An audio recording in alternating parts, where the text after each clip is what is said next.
എല്ലാമുണ്ട്. പണമുണ്ട്, പ്രതാപമുണ്ട്, കെട്ടിട സമുച്ചയങ്ങളുണ്ട്, ടവറുകളുണ്ട്, എല്ലാമുണ്ട്. പക്ഷെ നമുക്ക് അന്തസ്സ് നഷ്ടപ്പെട്ടു പോകാൻ കാരണം എന്തെന്നറിയോ? വലില്ലാഹിൽ ഇസ്സത്തു വലിറസൂലിഹി വലിൽ മുഅ്മിനീൻ. അള്ളാഹുവിന്റെ കൽപ്പനകളെ പൂർണ്ണമായും അനുസരിച്ച് അവൻ പറയുന്നത് കേട്ട് ഈ ലോകത്ത് ജീവിക്കുന്നവർക്ക് അള്ളാഹ് അന്തസ്സ് കൊടുക്കുള്ളൂ. പണം ഉണ്ടായിട്ട് കാര്യമില്ല, രാഷ്ട്രങ്ങൾ അധികം ഉണ്ടായിട്ട് കാര്യമില്ല, അതുപോലെ മറ്റെന്തുണ്ടായിട്ടും കാര്യമില്ല. അന്തസ്, അഭിമാനം നമുക്ക് കിട്ടണമെങ്കിൽ അള്ളാഹു പറയുന്ന കേൾക്കണം. അതുകൊണ്ട് അള്ളാഹു ചോദിക്കുക, അറഅയ്തല്ലദീ യുകദ്ദിബു ബിദ്ദീൻ, മുഅ്മിനാണ് എന്ന് ആരവകാശപ്പെട്ടാലും അവൻ മുഅ്മിനല്ലെന്ന് അള്ളാഹ് പറഞ്ഞാൽ പിന്നെ അവൻ എന്തെങ്കിലും അന്തസ്സുണ്ടോ? അന്തസ്സുണ്ടാവുമോ? അള്ളാഹ് പറയുന്നു ഇവൻ മുഅ്മിനല്ല, മതത്തെ കളവാക്കിയ കള്ളനാ. അറഅയ്തല്ലദീ യുകദ്ദിബു ബിദ്ദീൻ ഫദാലികല്ലദീ യദ്ഉൽ യതീം. അനാഥകളെ പരിഗണിക്കാത്തവനാണ്. അനാഥകളെ പരിഗണിക്കാത്ത ഒരു സമൂഹത്തെ അള്ളാഹു പൊറുക്കില്ല, അള്ളാഹു അവരെ സ്നേഹിക്കില്ല. എൻ്റെ പ്രിയപ്പെട്ട സഹോദരങ്ങളെ, നമ്മുടെ ഓരോരുത്തരുടെയും സാമർത്ഥ്യത്തെ ഒന്നും അല്ല അള്ളാഹ് സ്നേഹിക്കുന്നത്, മറിച്ച് നമ്മുടെ മനസ്സിന്റെ ഉള്ളില് സാധുക്കളോട്, അഗതികളോട്, ദുർബലരോട്, അവശന്മാരോട്, ആർത്തന്മാരോട്, ആലംബഹീനരോട് നമ്മുടെ മനസ്സിൽ എത്രമാത്രം സ്നേഹമുണ്ട്, അനുകമ്പയുണ്ട്, ആദരവുണ്ട്. അതിന്റെ അടിസ്ഥാനത്തിലാ അള്ളാഹു നമുക്ക് ബഹുമാനം തരുന്നത്. ഇന്നലകളിൽ ഈ സമുദായം ദുർബലരെ പരിഗണിച്ചിരുന്ന സമുദായമായിരുന്നു. അതുകൊണ്ട് ഈ സമുദായത്തിന് അല്ലാഹു തആല ഔന്നത്യം നൽകിയിരുന്നു. ദുർബലരായി, യാചകന്മാരായി, തെരുവിലലയുന്നവരായി, പ്രയാസം അനുഭവിക്കുന്നവരായി, വീടില്ലാത്തവരായി, ഉണ്ണാനില്ലാത്തവരായി, ഉടുക്കാനില്ലാത്തവരായി ആരെയും അവരുടെ സൊസൈറ്റിയിൽ അവർ വെച്ച് പൊറുപ്പിക്കില്ലായിരുന്നു. അവർക്കൊക്കെ സനാഥത്വം നൽകാൻ ഇന്നലെ ഈ സമുദായം തയ്യാറായിരുന്നു. സഹാബാക്കളുടെ കാലം മുതൽ, താബിഈങ്ങളുടെ കാലം മുതൽ, പിൽക്കാലത്ത് ഇസ്ലാമിക രാഷ്ട്രങ്ങളും സമൂഹങ്ങളും ലോകത്തിന്റെ നെറുകയിൽ ഉജ്ജ്വലമായ ശോഭയോടുകൂടി വിരാജിച്ചിരുന്ന കാലങ്ങളിൽ അവർ അവരുടെ പാവപ്പെട്ടവരെ പരിഗണിച്ചിരുന്നു. പാവപ്പെട്ടവരെ പരിഗണിക്കാൻ നമുക്കിന്ന് മടിയാണ്. അപ്പൊ സമ്പന്നന്മാരങ്ങ് സമ്പന്നന്മാരായാൽ നേരത്തെ പറഞ്ഞതുപോലെ പിന്നെ അങ്ങ് ആഘോഷമല്ലേ. കയ്യിൽ കുറെ കാശ് കിട്ടിക്കഴിഞ്ഞാൽ കല്യാണത്തിന്റെ പേര് പറഞ്ഞ്, മറ്റാഘോഷങ്ങളുടെ പേര് പറഞ്ഞുകൊണ്ട് പൊടിച്ച് തീർക്കുകയല്ലേ, ധൂർത്തടിക്കുകയല്ലേ. സഹോദരങ്ങളെ, ഈ പ്രവണതകൾ ലോകത്ത് തിരുത്തപ്പെടേണ്ടത് അള്ളാഹുവിന് വലിയ വെറുപ്പുള്ളതാ. കാരണം അങ്ങനെ ചെയ്യുന്ന ഒരു സമൂഹം, കയ്യിലെ കാശുണ്ടായിട്ടും അനാഥയെ പരിഗണിക്കാത്തവൻ, അവൻ അള്ളാഹുവിന്റെ മതത്തിന്റെ ആളെയല്ല, അവൻ കള്ളനാണെന്ന് പറഞ്ഞാൽ അള്ളാഹുവിന്റെ അനുഗ്രഹത്തിന് യാതൊരു അവകാശവും അവനോ അത്തരത്തിലൊരു സമൂഹത്തിനുണ്ടായിരിക്കില്ല. എന്നിട്ട് അള്ളാഹു പറയുകയാണ്, വലാ യഹുല്ലു അലാ തആമിൽ മിസ്കീൻ വലാ യഹുല്ലു അലാ തആമിൽ മിസ്കീൻ. അഗതികൾക്ക് അന്നം കൊടുക്കുന്ന കാര്യത്തിൽ അവനൊരു പ്രേരണ പോലും കൊടുക്കുന്നില്ല ആർക്കും. അഗതികൾ അന്നം കഴിക്കാൻ വകയില്ലാത്തവരുണ്ട്, നമ്മുടെയൊക്കെ സമൂഹത്തിലുണ്ട്. എല്ലാ ദിവസവും ഇറച്ചിയും മീനുമൊക്കെ എന്ത് വില കൊടുത്തും വാങ്ങി നമുക്കും നമ്മുടെ മക്കൾക്കും വീട്ടിൽ കഴിക്കാനും ഭുജിക്കാനും കുടിക്കാനും ഒക്കെ നമുക്ക് കഴിയുന്ന വീടുകളായതുകൊണ്ട് ആർക്കും പട്ടിണിയില്ല, പരിവട്ടമില്ല, ദാരിദ്ര്യമില്ലെന്ന് ആരും കരുതി പോകരുത്. നമുക്കിടയിൽ അഭിമാനം കൊണ്ട് വാതുറന്ന് പറയാൻ മടിയോടുകൂടി അന്തസ്സിന് ജീവനേക്കാൾ വില കൽപ്പിച്ചുകൊണ്ട് ജീവിക്കുന്ന ഒരുപാട് അഗതികൾ നമുക്കിടയിലുണ്ട്. ആ അഗതികളെ കാണാത്തവൻ അവൻ അള്ളാഹുവിന്റെ മതത്തിന്റെ ഏറ്റവും വലിയ ശത്രുവാ, ദീനിന്റെ ആളല്ല. ഇത്തരം കാര്യങ്ങളൊക്കെ നമ്മുടെ നാടുകളിലൊക്കെ നടക്കുമ്പോൾ ഇന്നിപ്പോ വലിയ വലിയ പ്രമാണിമാർക്കൊന്നും വലിയ താല്പര്യമൊന്നും ഉണ്ടായെന്ന് വരില്ല. അങ്ങനെ ഒരു കുഴപ്പമുണ്ട്. പ്രമാണിത്വം മൂത്ത ആളുകൾക്ക് ഇതിലൊന്നും വലിയ താല്പര്യം ഉണ്ടാവില്ല. കാരണം അവർ വലിയ വലിയ കാര്യങ്ങൾ വേറെ ചെയ്യുന്നെന്നാണ് ഭാവം. പക്ഷേ ഫദാലികല്ലദീ, ഞാൻ ഇവിടുത്തെ കാര്യം പറഞ്ഞല്ലോ കേട്ടോ, ഇവിടെ എങ്ങനെയാണെന്ന് ഞാൻ വിചാരിക്കുകയല്ല, ആകാൻ സാധ്യതയുമില്ല. വലാ യഹുല്ലു അലാ തആമിൽ മിസ്കീൻ. അഗതികൾക്ക് അന്നം കൊടുക്കുന്നതിൽ സഹായിക്കുന്നില്ലേ, അവൻ അള്ളാഹുവിന്റെ ദീനിന്റെ ആളല്ല. അവൻ എന്ത് പറഞ്ഞാലും, എത്ര അവകാശവാദം ഉന്നയിച്ചാലും അള്ളാഹു അവനെ അംഗീകരിച്ചിട്ടില്ല. അവൻ അള്ളാഹുവിന്റെ അനുഗ്രഹത്തിന് അവകാശവുമില്ല എന്നാ പറയുന്നതിന്റെ അർത്ഥം. അവൻ ദീനിനെ കളവാക്കിയെന്നൊക്കെ പറഞ്ഞതിന്റെ അർത്ഥം എന്തെന്നാ? അവൻ അള്ളാഹുവിന്റെ അനുഗ്രഹങ്ങൾക്ക് അവൻ ആവശ്യക്കാരനാകുമ്പോൾ, അള്ളാഹുവിലേക്ക് അവൻ പലതുകൊണ്ടും നാളെ ആവശ്യക്കാരനാകുമ്പോൾ അള്ളാഹു അവനെ തിരിഞ്ഞു നോക്കൂല എന്നാ പറയുന്നതിന്റെ അർത്ഥം. വലാ യഹുല്ലു അലാ തആമിൽ മിസ്കീൻ. അപ്പോൾ ആരാധനകളൊക്കെ വേണം. അള്ളാഹുമായിട്ട് നമ്മളെ അടുപ്പിക്കുന്നത് ഫർളായ ഇബാദത്തുകളാണ്. അതിന്റെ കവാടം തുറക്കുന്നത് ഫർളായ ഇബാദത്ത് കൊണ്ടല്ലാതെ അള്ളാഹുവിലേക്കുള്ള അടുപ്പം സിദ്ധിക്കാൻ പറ്റില്ല. നിസ്കാരമില്ലാത്ത നോമ്പില്ലാത്തവൻ എന്തെല്ലാം സാധു സംരക്ഷണം നടത്തിയിട്ടും കാര്യമില്ല. അതുകൊണ്ട് നമസ്കരിക്കുന്ന ഇബാദത്ത് ചെയ്യുന്ന നല്ലവരായ സത്യവിശ്വാസിയെ സംബന്ധിച്ചിടത്തോളം ആ നിസ്കാരത്തിലും നോമ്പിലും മാത്രം അവന്റെ ഇസ്ലാം ഒതുക്കി വെച്ചിട്ട് ഇത് മതി എന്ന് ആരെങ്കിലും തീരുമാനിച്ചാൽ തെറ്റിപ്പോയി. ഒരിക്കലും അത് ഇസ്ലാമല്ല. ഒരിക്കലും അത് ഇസ്ലാമല്ല. ഇസ്ലാം അങ്ങനെ ആരെങ്കിലും ഏതെങ്കിലും പള്ളിമൂലയിലോ അല്ലെങ്കിൽ ഏതെങ്കിലും ഭരണാശ്രയങ്ങളിലോ കയറി ആരാധനകൾ മാത്രമായി കഴിഞ്ഞുകൂടാനും അള്ളാഹുവിന്റെ അടിമകളുടെ പ്രശ്നങ്ങൾ കാണാതിരിക്കാനും പ്രേരിപ്പിക്കുന്ന മതമേ അല്ല. ഇസ്ലാമിന്റെ പേരിലുള്ള ദുന്യവിയായ ഓഫറുകളും വാഗ്ദാനങ്ങളും, ദുനിയാവിലെ വിജയ വാഗ്ദാനങ്ങൾ, പരലോകത്തിലെ സ്വർഗ വാഗ്ദാനങ്ങളെല്ലാം ഈ ലോകത്ത് പടച്ച തമ്പുരാൻ നമുക്ക് തരുന്നത് നമ്മുടെ മതം നമ്മൾ പൂർത്തീകരിക്കുന്നതിന്റെ ഭാഗമായിട്ടാണ്. മതം പൂർത്തീകരിച്ചാൽ നിനക്ക് ഈ ലോകത്ത് അന്തസ്സുണ്ട്. മതം പൂർത്തീകരിച്ചാൽ നിനക്ക് ലോകത്ത് സ്വർഗമുണ്ട്. അള്ളാഹുവിന്റെ ഓഫർ അങ്ങനെയാ. മതം എത്ര കണ്ട് നിന്നിൽ പൂർത്തീകരിക്കപ്പെടുന്നു അത്ര കണ്ട് ഈ ലോകത്ത് നിനക്ക് അന്തസ്സുണ്ട്. നിന്നിൽ എത്ര കണ്ട് മതം പൂർത്തീകരിക്കപ്പെടുമോ അത്ര കണ്ട് നിനക്ക് പരലോകത്ത് സ്വർഗത്തിന് അവകാശമുണ്ട്. ഈ രണ്ട് സംഗതികളും നമുക്കുണ്ടാകണം. ഈ രണ്ട് സംഗതികളും ഉണ്ടാകണമെങ്കിൽ മതം പൂർണ്ണമായ രൂപത്തിൽ വരണം. ഏതെങ്കിലും ചില മേഖലകളിൽ മാത്രം ഞാൻ മതത്തിന്റെ ആളാന്ന് പറഞ്ഞിട്ട് സമയവും സന്ദർഭവും പോലെ 5 നേരത്തെ നിസ്കാരത്തിന് പകരം പല ആളുകൾക്ക് ഇപ്പൊ 5 തന്നെ പാടാം. അത് ചിലപ്പോൾ 3 ആവും.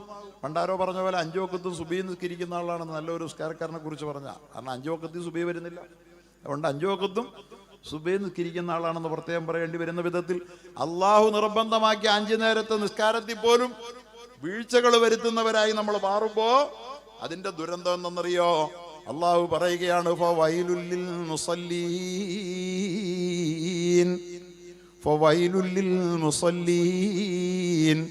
ഒരു പറ്റം നിസ്കാരക്കാർക്കാകുന്നു സർവനാശങ്ങളുമെന്നല്ലാഹ്. എന്തൊരു വാക്കാത്!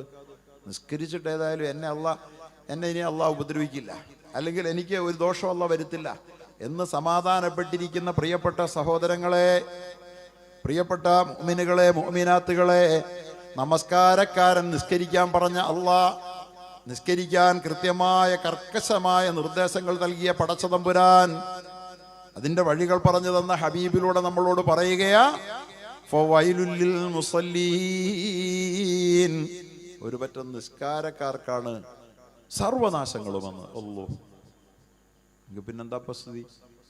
ഒരു പറ്റം നിസ്കാരക്കാർക്കാണ് സർവനാശങ്ങളും. എന്താണ് ആ നിസ്കാരക്കാരുടെ പ്രത്യേകത എന്നറിയോ? അല്ലദീന ഹും അൻ സലാത്തിഹിം സാഹൂൻ, അവരവരുടെ നമസ്കാരത്തിൽ അങ്ങേയറ്റം അലസന്മാരാണ്. നിസ്കരിച്ചു എന്നുള്ളത് കൊണ്ട് കാര്യമില്ല. നിസ്കാരത്തിന് അതിൻ്റെതായ കൃത്യത വേണം, നിസ്കാരത്തിന് അതിൻ്റെതായ ചിട്ടകൾ വേണം, നിസ്കാരത്തിന് അതിൻ്റെതായ സൂക്ഷ്മത വേണം. അല്ലാഹ് പറയുകയാണ്, നിസ്കരിക്കും ഞാനും നിസ്കാരക്കാരനാണെന്ന് പറഞ്ഞു നടക്കും, പക്ഷേ അൻ സലാത്തിഹിം സാഹൂൻ, അവരുടെ നിസ്കാരത്തിൽ അലസരാണ്. നിസ്കാരത്തെ തൊട്ട് അവർ അലസരാ എന്ന് പറഞ്ഞാൽ എന്താ? തോന്നിയാൽ സൗകര്യപ്പെട്ടാൽ നിസ്കരിക്കും, യാത്ര ചെയ്താൽ നിസ്കാരമില്ല, ആഘോഷം ഉണ്ടായാൽ നിസ്കാരമില്ല, വീട്ടിൽ കല്യാണമാണെങ്കിൽ നിസ്കാരമില്ല, നല്ല ഉറക്കമാണെങ്കിൽ സുബഹി നിസ്കാരമില്ല. അങ്ങനെ നിസ്കാരത്തിന്റെ കാര്യത്തിൽ അലസന്മാരായ നിസ്കാരക്കാർ, അവരെ നിസ്കാരക്കാരെന്ന് തന്നെ അള്ളാഹ് വിളിക്കണേ. ഓർക്കണം നമ്മൾ, അള്ളാഹു നമ്മളെ കാക്കുമാറാകട്ടെ. നിസ്കരിച്ചിട്ട് നരകം വിലയ്ക്ക് വാങ്ങുന്ന ഒരു പറ്റം ആളുകളുണ്ടെന്നുള്ള പറയാം. നിസ്കരിച്ചിട്ട് നരകം വിലയ്ക്ക് വാങ്ങുക. എന്തിനായി പണിക്ക് പോണേ? എന്തിനായി പണിക്ക് പോകുന്നത്? അപ്പൊ നിസ്കാരം അതിന്റെ ശരിയായ രൂപത്തിൽ വരണം. നിസ്കരിച്ചിട്ട് അല്ലാഹ് പറയുകയാണ്, ഫവൈലുൽ ലിൽ മുസല്ലീൻ അല്ലദീന ഹും അൻ സലാത്തിഹിം സാഹൂൻ, അവരവരുടെ നമസ്കാരത്തിൽ അലസത കാണിക്കുന്നവരാണ്. നമസ്കാരത്തിൽ അലസത കാണിക്കരുത്. നമസ്കരിക്കാൻ പങ്ക് വിളിച്ചു കഴിഞ്ഞാൽ ഉടനെ നമസ്കാരത്തിന് ജമാഅത്തായി എത്തിച്ചേരാൻ കഴിയുമെങ്കിൽ ജമാഅത്തായി എത്തിച്ചേർന്ന് നമസ്കാരത്തിൽ പങ്കുകൊള്ളണം. നമസ്കാരത്തിൽ അലസത കാണിക്കുന്നവർ നിസ്കരിക്കുന്നവരായ നരകവാസികളാണ്. അല്ലാഹ് പറയാ, നിസ്കരിച്ചിട്ട് നരകം വാങ്ങുന്നവരാണ്. അതുപോലെ തന്നെ ഒരു വഖത്ത് നമസ്കാരം ഖളാ ആകാതെ നോക്കണം. യാത്രയിലായാലും അതുപോലെ തന്നെ ഉറക്കം നമ്മളെ മറികടന്നു പോയാൽ അല്ലാഹു തആല അതിനൊരു ഒഴിവ് വെച്ചിട്ടുണ്ട്. പക്ഷേ വെറുതെ നമസ്കാരത്തിൻ്റെ സമയമാകുമ്പോൾ കയറിക്കിടന്ന് ഉറങ്ങിക്കളയുക പോലും ചെയ്യരുത്. നമസ്കാരമെന്ന ഒരു ജാഗ്രത ഒരു വിശ്വാസിയുടെ മനസ്സിൽ എപ്പോഴും പച്ചപിടിച്ച് നിന്നെങ്കിലല്ലാതെ അവൻ്റെ മതം അവന് സാക്ഷാത്കരിക്കാനാവില്ല. മതത്തിൻ്റെ പേരിലുള്ള വാഗ്ദാനങ്ങൾക്ക്, പ്രോമിസുകൾക്ക് ഒരു സമൂഹം എന്നുള്ള നിലയിലോ വ്യക്തി എന്നുള്ള നിലയിലോ നമ്മൾ അർഹരല്ല. അള്ളാഹു പറയുക, ഇന്ന് മുസ്ലിം ലോകത്തിൻ്റെ അധപ്പതനത്തിൻ്റെ വലിയ കാര്യം അതാ.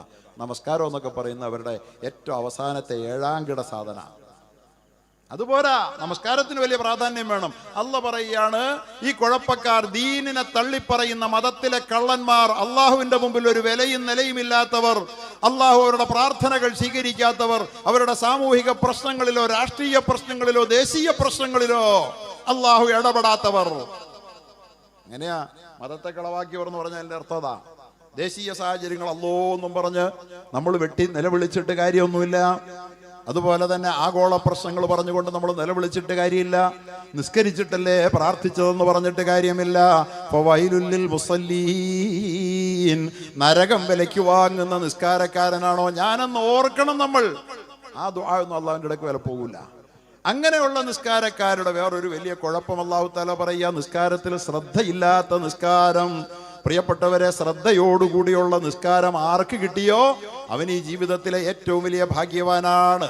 ശ്രദ്ധയോടുകൂടി 2 റക്അത്ത് നമസ്കരിച്ച്, ശ്രദ്ധയുള്ള നമസ്കാരക്കാരൻ ഒരു ആവശ്യം വന്നാൽ ആ ശ്രദ്ധയോടുകൂടി 2 റക്അത്ത് നിസ്കരിച്ച് അള്ളാഹയോട് ചോദിച്ചാൽ അവന്റെ ആവശ്യം അള്ളാഹ് നടത്തി കൊടുക്കുന്ന, അതാ നിസ്കാരത്തിന്റെ ഗുണം.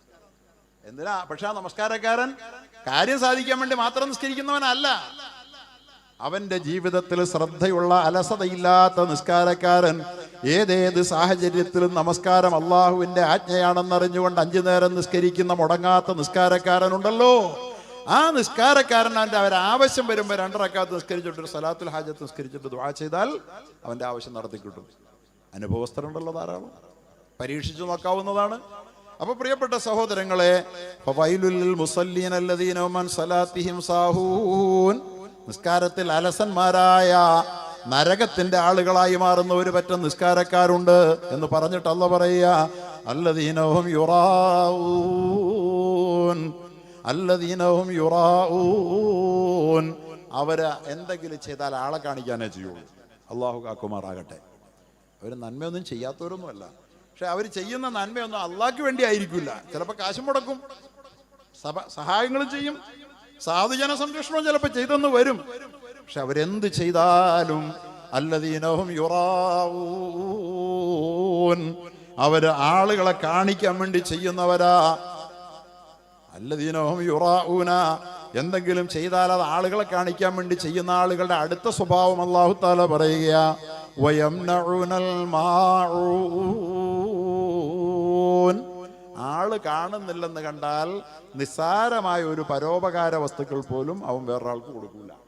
ആള് കാണാൻ വേണ്ടി ചിലപ്പോൾ ഓഫർ ചെയ്യും 50,000, ആള് കാണാൻ വേണ്ടി ചിലപ്പോൾ ഓഫർ ചെയ്യും 10,000, ആള് കാണാൻ വേണ്ടി പല നന്മകളും ചെയ്യുന്നതായി അവൻ നടിക്കും, ഭാവിക്കും. പക്ഷേ കൺവെട്ടത്തുനിന്ന് മറഞ്ഞാൽ ആള് കാണാനില്ലെങ്കിൽ വയംനഉനൽ മാഊൻ, ഒരു പാവപ്പെട്ടവൻ ഭക്ഷണം കഴിച്ചിട്ടില്ല, വയറു വിശക്കുന്നുണ്ടെന്ന് മുമ്പിൽ വന്നു നിന്ന് യാചിച്ചാൽ അവൻ ഒരു 50 രൂപ അവന്റെ കൈവശം എടുത്ത് വെച്ചു കൊടുക്കാൻ അവന് മനസ്സുണ്ടാവുകയില്ല. വയംനഉനൽ മാഊൻ, നിസ്സാരമായ പരോപകാര വസ്തുക്കൾ പോലും അവൻ ജനങ്ങൾക്ക് കൊടുക്കുന്നത് തടയുമെന്ന് പരിശുദ്ധ ഖുർആൻ. അള്ളാഹു ഇത്തരത്തിലുള്ള വളരെ മോശമായ മനസ്സിന്റെ ഉടമകളായിട്ടാണോ നമ്മൾ ഓരോരുത്തരും നിലനിന്ന് പോകുന്നതെന്ന് നമ്മൾ ഓരോരുത്തരും നമ്മളെ സ്വയം വിലയിരുത്തണം. ആരും മറ്റാരെയും വിലയിരുത്താൻ പോകരുത്. ആരും കാണാത്തിടത്ത് വെച്ച് ഏതെങ്കിലും ഒരു മനുഷ്യന് വീട്ടിലൊരാൾ വന്നിട്ട് കിണറ്റിൽ നിന്ന് വെള്ളം കോരുന്ന ഒരാളോട് ഒരാൾ അനിഷ്ടം പ്രകടിപ്പിച്ചു. എന്നൽ മാഊൻ എന്ന് പറഞ്ഞാല് എന്താ? കൊച്ചു കൊച്ചു കാര്യങ്ങള്, കൊട്ട, വട്ടി, വാരി, കോരി, ഉപ്പ്, അതുപോലെ തന്നെ വെള്ളം, ഇതുപോലുള്ള കൊച്ചു കൊച്ചു കാര്യങ്ങൾ ഒരു മനുഷ്യൻ വന്ന് ചോദിച്ചാൽ, വീട്ടിലെ അയൽക്കാരൻ വന്നിട്ടൊരു തൂമ്പ ചോദിച്ചാൽ, അല്ലെങ്കിൽ ഒരു മാന്തി ചോദിച്ചാൽ, ഒരു കോരി ചോദിച്ചാൽ, ഒരു കോടാലി ചോദിച്ചാൽ, ഒരു വാക്കത്ത് ചോദിച്ചാൽ അതൊന്ന് കൊടുത്തേക്കാം. അതുകൊണ്ട് എന്ത് ഛേദം വരാനാണ്? ഇനി വന്നാലും നഷ്ടം വന്നാലും ഇത്രയ്ക്കല്ലേ ഉള്ളൂ എന്നൊന്ന് വിചാരിച്ച് അവൻ അത് കൊടുക്കാൻ മടിക്കുന്ന, അല്ലെങ്കിൽ മുഖത്ത് അതിന്റെ നീരസം പ്രകടിപ്പിക്കുന്ന വ്യക്തി, ആ വ്യക്തി ഈ ലോകത്ത് നല്ലത് ചെയ്യുന്നു, നിസ്കാരക്കാരനായി നിങ്ങളുടെ മുമ്പിൽ കാണുന്നുണ്ടെങ്കിൽ നിങ്ങൾ മനസ്സിലാക്കിക്കൊള്ളുക, അവൻ നിസ്കാരത്തിലെ അലസനാണ്. ജാഗ്രതയുള്ള നിസ്കാരക്കാരനിൽ നിന്നത് വരില്ല.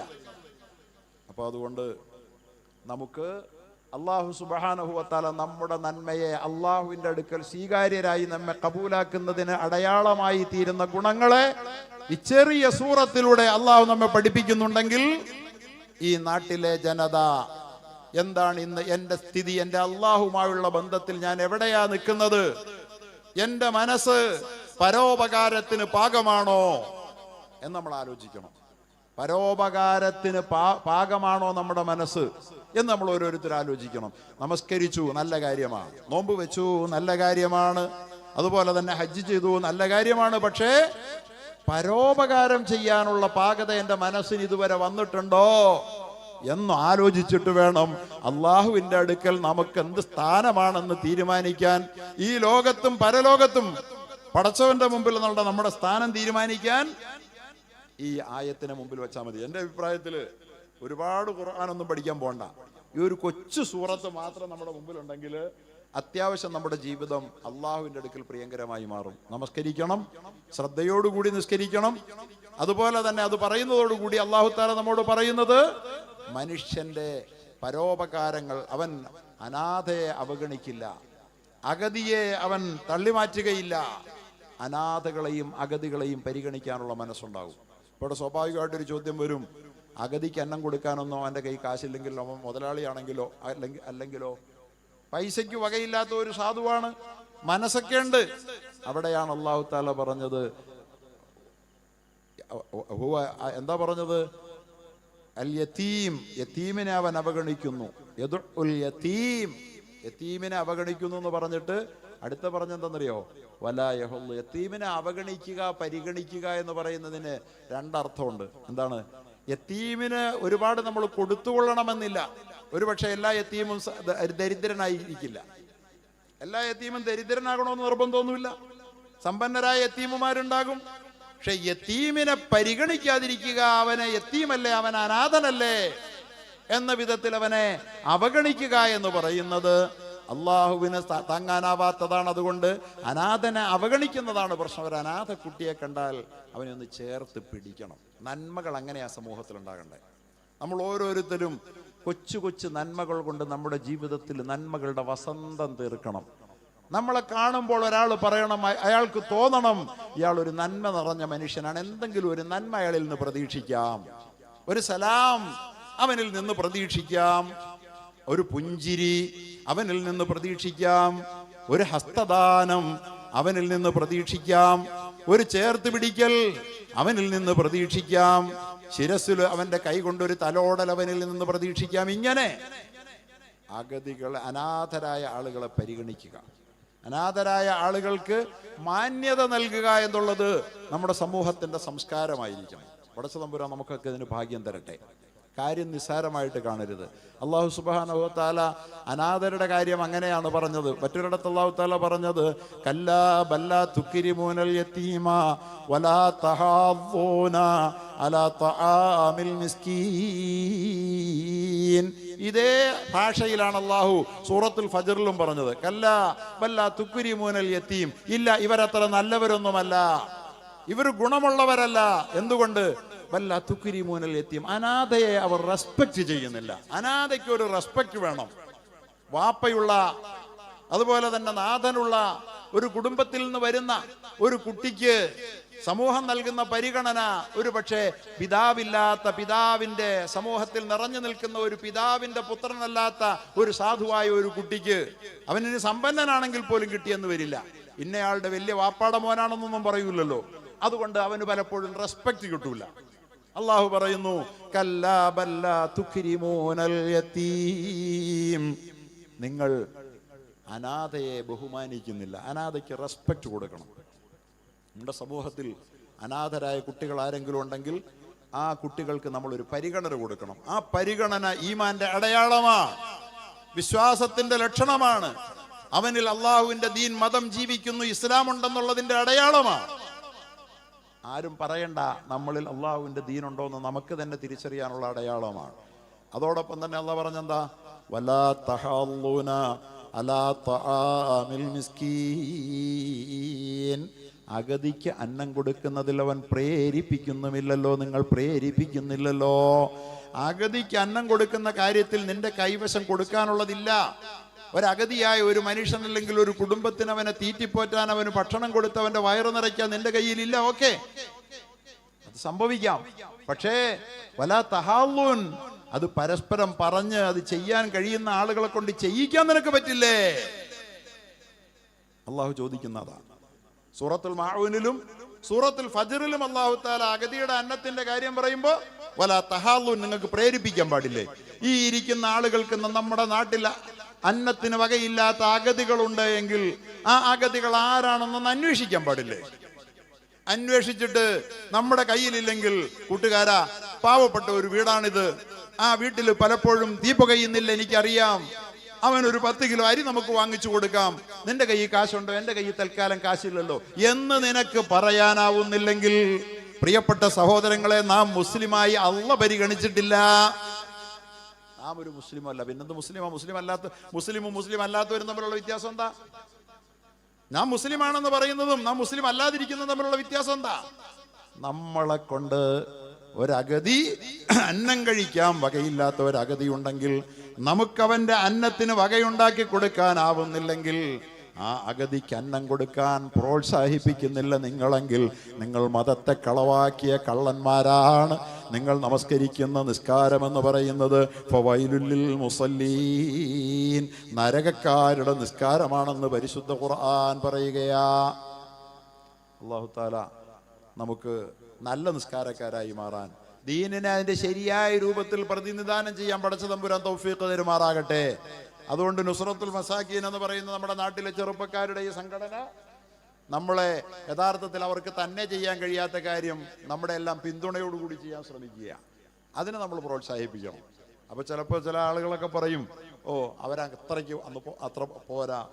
ശരിയായിരിക്കാം, എല്ലാം തികഞ്ഞവരായിരിക്കില്ല. തികഞ്ഞവരാന്ന് പറയുന്നവർ ഇത്തരം കാര്യങ്ങൾ ഉണ്ടോ എന്ന് നമ്മൾ ആലോചിക്കണം. അപ്പൊ അതുകൊണ്ട് അവർക്ക് നമ്മൾ പിന്തുണയെങ്കിലും നൽകി. നോക്കൂ, 13 വർഷമായിട്ട് പെൺകുട്ടികളെ കല്യാണം കഴിച്ചു വെക്കുന്നു. ഒരു പെൺകുട്ടിയെ കല്യാണം കഴിച്ചു കൊടുക്കാൻ നല്ല തുക വേണ്ടേ? 10 പവൻ കൊടുക്കുന്നുണ്ടെന്ന് പറഞ്ഞല്ലേ? 10 പവൻ കൊടുക്കണമെങ്കിൽ ഇന്നത്തെ തുക അനുസരിച്ച് ചില്ലറ തുകയൊന്നും പോരല്ലോ അല്ലേ? 10 പവൻ എന്ന് പറഞ്ഞാൽ ഇന്നിപ്പോൾ ഒരു 6 ലക്ഷം രൂപയ്ക്ക് വകയാ. അപ്പൊ 10 പവൻ ഒരു പെൺകുട്ടിക്ക് ഒരു കൊല്ലം ഏത് വിധേനയും മറ്റുള്ളവരെ പ്രേരിപ്പിച്ച് ആ തുക കണ്ടെത്തി ഒരു പെൺകുട്ടിയുടെ മംഗല്യമോഹം സബലീകരിക്കാൻ വേണ്ടി രംഗത്ത് വന്നിരിക്കുന്ന നമ്മുടെ പ്രിയപ്പെട്ട ചെറുപ്പക്കാരെ അല്ലാഹു തആല കബൂലാക്കുമാറാകട്ടെ. അതിനോട് സഹകരിക്കുന്ന ഈ നാടിനെയും നാട്ടാരെയും അല്ലാഹു സ്വീകരിക്കുമാറാകട്ടെ. അവർക്ക് മാർഗദർശനം നൽകുന്ന പണ്ഡിതന്മാരെ അല്ലാഹു അനുഗ്രഹിക്കുമാറാകട്ടെ. ഇങ്ങനെ എല്ലാ നാടുകളിലും എല്ലാ കോണുകളിലും ഇത്തരത്തിലുള്ള നന്മകൾ ഉണ്ടായിക്കൊണ്ടേയിരിക്കണമെന്നാണ് ഞാൻ സൂചിപ്പിക്കുന്നത്. അതുകൊണ്ട് ഈ ഇസ്ലാം എന്ന് പറയുന്നത് സമഗ്രമാണ്. ഇസ്ലാം എന്ന് പറയുന്നത് പ്രിയപ്പെട്ടവരെ സമഗ്രമാണ്. കാരുണ്യത്തിന്റെ ഏറ്റവും വലിയ മതമാണ് പരിശുദ്ധ ഇസ്ലാം. ഇസ്ലാമിക സമൂഹം എവിടെയുണ്ടോ അവിടെ കാരുണ്യ പ്രവർത്തികളാൽ ആ സമൂഹം എന്നും സജീവമായിരിക്കും. കരുണ പറ്റിയ മനസ്സിന്റെ ഉടമകളായി ഒരിക്കലും ഒരു ഇസ്ലാമിക സമൂഹത്തെ കാണാനാവില്ല, ഒരു വ്യക്തിയെ കാണാനാവില്ല. അവർക്കൊരിക്കലും ക്രൂരരാകാനാവില്ല. കാരുണ്യം എന്ന് പറയുന്നത് ഏറ്റവും വലിയ നന്മയാണ്, റഹ്മത്താണ്. അള്ളാഹുവിന്റെ റഹ്മത്തിന് അള്ളാഹു വെച്ചിരിക്കുന്ന കണ്ടീഷൻ എന്ന കാര്യം നമ്മൾ ഓർക്കണം.